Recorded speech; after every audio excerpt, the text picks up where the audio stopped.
क्या आपको पता है, जो चीज फ्री होती है ना, वही सबसे ज्यादा कीमती होती है। जैसे नींद, शांति, आनंद, हवा, पानी, प्रकाश, सच्चा प्रेम और हमारी सांसें। लेकिन विडंबना यह है कि हम इन्हीं चीजों की सबसे ज्यादा बेकदरी करते हैं। और ये सभी वो चीजें हैं जो करोड़ों रुपए खर्च करके भी हमें नहीं मिल सकती। सबसे बड़ा कारण कि हम इन सब चीजों की कदर नहीं करते, वो है हमारी भागती दौड़ती जिंदगी और हमारा गलत विश्वास कि ये जिंदगी ऐसे ही चलती है। हम सभी अपनी जिंदगी में अलग अलग रोल और ड्यूटी निभाते हैं। हो सकता है आप किसी के बेटे हों या बेटी हों, किसी के माता या पिता हों, या फिर किसी के पति या पत्नी हों। लेकिन क्या कभी आपको ऐसा लगा है कि आप अपनी ड्यूटी पूरी करते करते थक चुके हैं, आपके पास अपने लिए समय ही नहीं है? क्या आपको कभी ऐसा लगा है कि आपकी खुद की कोई लाइफ ही नहीं है और आप बस अपनी ड्यूटी पूरी करते जा रहे हैं? असल में हम जिस भागती दौड़ती दुनिया में जी रहे हैं, उसी के कारण हमें ऐसा महसूस होता है जैसे कि हमारी कोई अपनी पर्सनल लाइफ है ही नहीं, जैसे इस दुनिया में हम एकदम अकेले हैं। आज की इस भाग दौड़ भरी जिंदगी में हमें हर एक चीज चाहिए और तुरंत चाहिए। आज किसी के पास इतना समय नहीं है कि वह कुछ पल निकाल कर अपनी जिंदगी के बारे में सोचे। लेकिन इसका भी एक समाधान है जो कि आपको इस वीडियो में मिलेगा। इस वीडियो में आपको सुकून, हिम्मत और नॉलेज के बारे में सीखने को मिलेगा। तो आइए शुरू करते हैं एक कहानी के माध्यम से। एक बार एक दुखी और परेशान व्यक्ति एक बौद्ध भिक्षु के पास जाता है और उनसे कहता है, मुनिवर, मैं बहुत दुखी हूं, कृपया मुझे मेरे दुखों को दूर करने का कोई तरीका बताएं। बौद्ध भिक्षु ने व्यक्ति से पूछा, तुम्हें क्या लगता है, तुम्हारे दुखों और परेशानियों के लिए कौन जिम्मेदार है? व्यक्ति ने कहा, ये दुनिया, ये समाज, ये लोग, मेरा परिवार और मेरी परिस्थितियां। व्यक्ति से यह उत्तर सुन बौद्ध भिक्षु मुस्कुराए और बोले, जब तुम उदास होते हो या खुश होते हो तो तुम्हें क्या लगता है कि क्या यह दुनिया तुम्हारी उदासी और खुशी के लिए जिम्मेदार है? अगर तुम ऐसा सोचते हो तो यह बिल्कुल गलत सोच रहे हो। असल में यह तुम्हारे ऊपर निर्भर करता है कि तुम दुनिया को किस नजर से देखते हो। दुनिया ने हमें गरीबी या दुख या खुशियां नहीं दी हैं, बल्कि इस दुनिया से जो जानकारी हम लेते हैं उसी से हमारी मानसिक अवस्था निर्धारित होती है कि हम कैसा महसूस करेंगे। असल में इंसानी दिमाग बना ही ऐसा है कि इसमें नकारात्मक विचार पहले आता है। यानी कि इंसान का स्वभाव ही ऐसा होता है कि वह सकारात्मक से पहले नकारात्मक बातें ज्यादा सोचता है। सच बात तो यह है कि हमें अपने जीवन में खुशी के पल ढूंढने पड़ते हैं। हमें खुद को ऐसा तैयार करना पड़ेगा कि हम हर पल, हर स्थिति में खुश रह सकें, क्योंकि खुशी किसी मौके की मोहताज नहीं है। यह तुम पर निर्भर करता है कि तुम खुश रहना चाहते हो या दुखी। गौतम बुद्ध की एक बहुत ही प्रसिद्ध कहावत है, आप जो देखते हैं वह दिखाता है कि आप कौन हैं। यानी कि हमारा नजरिया हमारे व्यक्तित्व और हमारी सोच पर निर्भर करता है। जैसे अगर हम नकारात्मक हैं तो दुनिया में हर चीज हमें नकारात्मक लगेगी, और अगर हम सकारात्मक हैं तो हम हर चीज को सकारात्मक नजर से देखेंगे। जैसे कि बुद्ध की नजरों में हर इंसान ही बुद्ध स्वरूप था। अगर तुम अंदर से खुश हो तो यह दुनिया तुम्हारे लिए एक खुशहाल जगह है, लेकिन अगर तुम उदास हो तो फिर तुम्हें चारों तरफ उदासी ही नजर आएगी। यानी कि सब कुछ हमारे नजरिए पर निर्भर करता है। लोग एक ही स्थिति पर अलग अलग तरह की प्रतिक्रिया देते हैं, और ये प्रतिक्रिया उनके मन को शांति भी दे सकती है और सिरदर्दी भी। जैसे अगर कभी किसी का दिन बुरा जाता है तो फिर वो हर चीज, हर घटना को उसी से जोड़कर देखने लगता है। मगर ये सोच गलत है। लोगों को समझना चाहिए कि ये सब वो गुस्से में सोच रहे हैं, और गुस्सा एक थोड़े समय तक रहने वाली भावना है। इस बात पर ध्यान दो कि कब तुम्हारी बुरी भावनाएं तुम पर हावी होती हैं, ताकि तुम उन भावनाओं को खुद पर हावी होने से रोक सको। क्योंकि ये अस्थायी गुस्से और चिंता की भावनाएं तुम्हारे जीवन के सबसे महत्वपूर्ण निर्णयों को गलत तरीके से प्रभावित कर सकती हैं। जैसा कि मैंने पहले कहा कि गुस्सा एक अस्थायी भावना है जो कुछ देर बाद खुद ही शांत हो जाएगा। तुम इसे एक बादल की तरह मानकर चलो जो अभी आसमान में है और कुछ देर में खुद ही गायब हो जाएगा। अगर नहीं होता तो शांति से इंतजार करो। इस समय तुम खुद को शांत करने के लिए कुछ अभ्यास भी कर सकते हो, जैसे अपनी सांसों पर ध्यान लगाओ या फिर खुद को एकदम शांत और ढीला छोड़ दो। उस व्यक्ति ने बौद्ध भिक्षु से अगला प्रश्न किया कि गुस्से, नफरत और जलन जैसी नकारात्मक भावनाओं से कैसे निपटा जाए, क्योंकि ये भावनाएं अक्सर हमें काफी थका देती हैं। बौद्ध भिक्षु ने कहा, जागरूकता। अपने विचारों के प्रति जागरूक होना ही वह पहला तरीका है जिससे तुम अपनी मानसिकता को बदल सकते हो। बौद्ध भिक्षु ने उस व्यक्ति से पूछा, वैसे जब तुम्हें बुरा महसूस होता है तो अक्सर तुम्हारी पहली प्रतिक्रिया क्या रहती है? व्यक्ति ने उत्तर दिया, मैं उस नकारात्मक भावना को वहीं दबाने का प्रयास करता हूं, या फिर उसे स्वीकार ही नहीं करता, या फिर जल्दी से अपना मन कहीं और लगाने का प्रयास करता हूं। व्यक्ति के ये उत्तर सुन बौद्ध भिक्षु मुस्कुराए और बोले, लेकिन मैं तुम्हें बता दूं कि ये सारी ही कोशिशें बेकार हैं, क्योंकि अंत में यही नकारात्मक भावनाएं तुम पर हावी हो सकती हैं। व्यक्ति ने पूछा, तो फिर ऐसी स्थिति में मुझे क्या करना चाहिए? बौद्ध भिक्षु ने कहा, अगली बार जब तुम पर नकारात्मक भावनाएं हावी हों और तुम बुरा महसूस करो तो उसे ऐसे देखो जैसे कि वो भावनाएं तुम्हारा हिस्सा है ही नहीं। जैसे कोई पैदल चलता हुआ इंसान राह चलते हुए दूसरे इंसान को देखता है। मान लेना कि यह तुम्हारा हिस्सा है ही नहीं, तो अब यह तुम्हें कैसे परेशान कर पाएगा?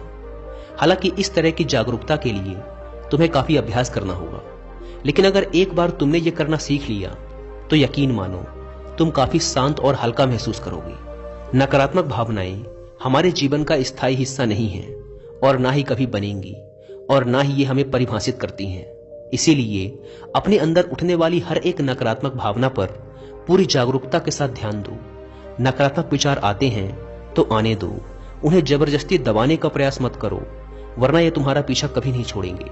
अपनी हर नकारात्मक भावना पर काबू पाना संभव भी नहीं है, क्योंकि तुम्हें गुस्सा भी आएगा, तुम ईर्ष्या भी करोगे और उदास भी होगे, लेकिन ये भावनाएं आकर चली जाती हैं। उसके बाद तुम फिर से खुश और शांत महसूस करोगे और तुम्हें उसी पल का इंतजार करना है। व्यक्ति ने बौद्ध भिक्षु से अगला प्रश्न किया, मुनिवर, संबंधों का हमारे जीवन में कितना महत्व है और गहरे रिश्ते व नए दोस्त कैसे बनाए जाते हैं? बौद्ध भिक्षु ने कहा, दूसरों के साथ अच्छे रिश्ते बने रहने पर लोग सुरक्षित महसूस करते हैं। इससे मानसिक शांति बनाए रखने में भी सहायता मिलती है। किसी परेशानी या विपदा के समय लोगों को कोई ऐसा व्यक्ति चाहिए होता है जो उनके साथ खड़ा रहे। सोचो, अगर तुम्हारा कोई प्रियजन तुम्हें छोड़कर चला जाए तो क्या तुम्हारी महंगी गाड़ी तुम्हें तसल्ली दे पाएगी? क्या तुम्हारा आलीशान घर तुम्हें तुम्हारी मुसीबत से बाहर निकालने में मदद करेगा? नहीं, क्योंकि चीजें इंसान की जगह नहीं ले सकती। तुम चाहे कितने ही अमीर क्यों न बन जाओ, मुसीबत के समय तुम्हारा परिवार और तुम्हारे सच्चे मित्र ही तुम्हारे काम आएंगे। अगर तुम्हें नए मित्र बनाने और अच्छा रिश्ता बनाए रखने में परेशानी होती है तो सबसे पहले अपना नजरिया बदलो। बिना लोगों को अच्छे से जाने उनके बारे में अपनी गलत राय बनाना बंद करो। तुम जितना खुले दिल और दिमाग के साथ अपना जीवन जियोगे, तुम उतनी ही आसानी से लोगों को समझ पाओगे। ज्यादातर समय तो ऐसा होता है कि हम किसी को ठीक से जाने बिना ही उसके बारे में एक राय बना लेते हैं। हम पहले से ही मानकर चलते हैं कि वह इंसान ऐसा होगा या वैसा होगा। इसीलिए दूसरों के बारे में जानने और समझने के लिए थोड़ा समय लो। हो सकता है कि सामने वाले को लेकर बाद में तुम्हारी राय एकदम से बदल जाए। एक बात याद रखो, सच्ची दोस्ती तभी होगी जब तुम सच्चे बनोगे। जब तुम खुले दिल से बात करोगे तभी सामने वाला भी अपने दिल की बात कहने की हिम्मत करेगा। याद रखो, ठंडे स्वभाव वाले व्यक्ति से हर कोई किनारा करने की कोशिश करता है। ये तो हो गई नए दोस्त बनाने की बात, लेकिन अगर तुम्हारे पहले से ही दोस्त हैं, रिश्ते हैं और उनके साथ तुम्हारे रिश्ते टूटने की कगार पर हैं, तब तुम्हें क्या करना चाहिए? एक बात हमेशा याद रखो, एक अच्छा रिश्ता बनाए रखना ऐसा ही है जैसा ठंड रातों में आग के पास बैठना। जैसे अगर तुम आग से बहुत दूर बैठोगे तो तुम्हें उसकी गर्माहट का एहसास नहीं होगा, और अगर तुम बहुत पास बैठ गए तो फिर तुम्हें ज्यादा गर्मी लगेगी। ठीक ऐसा ही जब किसी रिश्ते में करीबियां ज्यादा बढ़ जाती हैं तो अक्सर बोरियत होने लगती है। इसीलिए तुम्हें अपने रिश्तों में संतुलन बनाकर चलना होगा। बेशक अपने रिश्तों में मजबूती लाओ, लेकिन इतनी करीबी भी मत रखो कि सामने वाले को घुटन महसूस होने लगे। रिश्तों में भी थोड़ी दूरियां होनी चाहिए, जिससे तुम्हारे दोस्तों और करीबी लोगों के साथ एक मजबूत रिश्ता हमेशा के लिए बना रहे। व्यक्ति ने बौद्ध भिक्षु से अगला प्रश्न किया, लोग क्या कहेंगे, इस डर को कैसे खत्म करें? बौद्ध भिक्षु ने कहा, अब जो 3 बातें मैं तुम्हें बताने जा रहा हूं उन्हें गांठ बांध लो, क्योंकि ये तीनों ही बातें तुम्हें खुश रहने में काम आएंगी। सबसे पहली बात, लोग तुम पर उतनी दिलचस्पी नहीं लेंगे जितना तुम चाहते हो। भिक्षु ने व्यक्ति से पूछा, क्या तुम्हें याद है पिछले हफ्ते तुम्हारे दोस्त ने क्या पहना था और उसने क्या खाया था? व्यक्ति ने कहा, नहीं, मुझे याद नहीं। तब भिक्षु ने कहा, जैसे तुम्हें दूसरों की छोटी छोटी बातें याद नहीं रहती, तो फिर उन्हें तुम्हारे बारे में कितना याद रहता होगा। और जब लोगों को तुम्हारे बारे में याद ही नहीं है तो फिर चिंता करके क्या फायदा कि लोग क्या कहेंगे। असल में लोग हमारे बारे में उतना नहीं सोचते जितना हमें लगता है। दूसरी बात, हर कोई तुम्हें पसंद करे ये जरूरी नहीं। क्या तुम सबको पसंद करते हो? नहीं ना। तो फिर तुम दूसरों से क्यों उम्मीद करते हो कि वो तुम्हें पसंद करें? अगर कोई तुम्हें पसंद करता है तो अच्छा है, और अगर नहीं करता तो कोई बात नहीं। किसी की पसंद या नापसंद से तुम्हें फर्क नहीं पड़ना चाहिए। इन बातों को स्वीकार करना सीखो कि ये सब जीवन का हिस्सा है। जब सबको खुश रखना संभव नहीं है तो फिर हम इसकी इतनी चिंता क्यों करें? तीसरी बात, ज्यादातर चीजें जो हम दूसरों के नाम पर करते हैं असल में खुद के लिए कर रहे होते हैं। इसीलिए खुद के प्रति ईमानदार रहना भी एक बड़ी बात है। तुम अपना दिल बड़ा करो तो दुनिया भी तुम्हारे लिए दिल बड़ा करेगी, लेकिन अगर तुम स्वार्थी बनोगे तो दुनिया भी अपना स्वार्थ निकालेगी। सभी लोग प्रार्थना करते हैं कि उनका परिवार सुरक्षित रहे। क्यों? क्योंकि वो अपने परिवार से प्रेम करते हैं। लोग ये सोचकर डरते हैं कि कहीं उनके जीवन साथी या बच्चे को कुछ हो ना जाए, क्योंकि वो अकेले रहने से डरते हैं। देखा जाए तो अंदर से हर इंसान स्वार्थी है। जब तक कि कोई बुद्ध या महावीर ना बन जाए, स्वार्थ से छुटकारा पाना मुश्किल है। इसीलिए वही विचार करो जिसमें तुम्हें खुशी मिले।